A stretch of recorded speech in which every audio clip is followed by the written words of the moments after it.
Well, hello everyone. In advance, I apologize. Still got a little bit of that cold hanging around, a little bit of a tickle in my throat. So we're getting off a pretty long night last night for the Texas House. The Texas House started session yesterday at 10 o'clock in the morning, and they didn't recess until about 3:30 a.m. That's about how long it took for them to debate the Sanctuary Cities Bill, Senate Bill 4. This is a sensitive issue. It's a hot topic for a lot of folks on both sides of the aisle. There's a lot of emotional testimony last night from members on the Democratic side who really feared about what the bill may do to their districts, to their constituencies, about how people may or may not feel under our law enforcement acting in a slight different capacity than they have in the past. On the other side, you had a lot of passionate folks that believe law and order is important and necessary for our society to function. So it was a long night, a lot of debate on the floor. They had somewhere in the neighborhood of 75 plus amendments that were discussed yesterday. Thankfully, this bill is done. It came up today for their third reading vote and passed. So now it's on its way back to the Senate to be concurred or to have a conference committee requested. Bills like this are a big part of the challenge at this time of session because, as I mentioned, it took up a whole calendar. A whole day of debate on the floor was just pretty much this one bill. And that's going to impact a lot of bills coming down the road. Do also want to talk about NADAC, House Bill 1133. 1133, as I mentioned last week, was voted unanimously out of the Appropriations Committee, 24-0.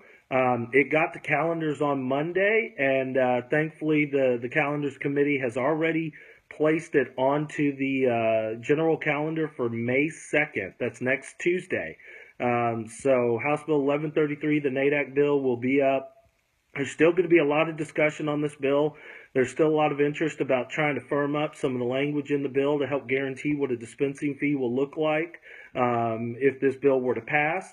But there's a full commitment by the majority of pharmacy to have this bill move forward, to allow the process to continue and not to let the bill get caught up in the big title of bills that are coming and long floor debates. Like I said, Sanctuary Cities bill, that wasn't the only bill that's contentious this session that may get to the floor.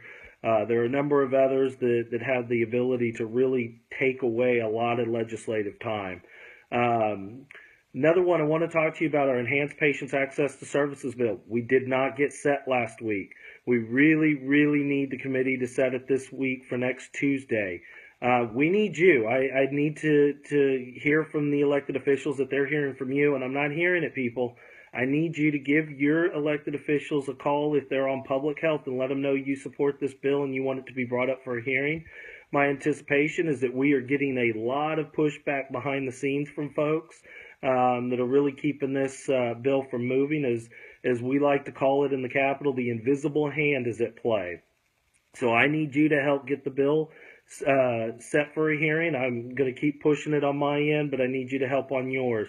Also, have a request. We need a physician. Our bill author was really hopeful that we can have a physician testify in favor of this bill, so we can really help show that there are physicians out there that want their pharmacists to be able to do this, that want to be able to engage with the pharmacist in this ability to help facilitate their practice and as well as really help their communities and their patients. So if you know of a physician, please let me know. I count on y'all to help me sometimes get these folks lined up.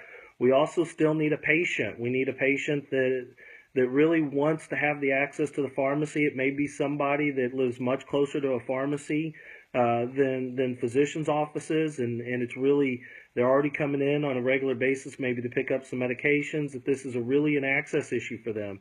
So please reach out, talk to your customers, find out folks that may be willing to testify. If we get set, the committee will post today, later today. If we get set, it'll be for next Tuesday. So we need your help. Also, as the session continues to move on, things are going to get busier. Things are going to get more difficult for bills to be moving. So as we send out alerts, we're going to need you to act quick. Keep your eyes out for those. We'll be using a few more of those as we go along. Thankfully, to date, physician dispensing has still not been set either. This is a bill that we've got a lot of concern about, that it's going to be tacked onto a bill on the floor. And if that happens, we're going to do a mass hit to all of y'all to pick up the phones, get your email going, and make sure your elected official knows you do not want physician dispensing. We'll keep you posted as more goes on, and as always, let us know here at TPA about what's on your mind. Thanks. Bye.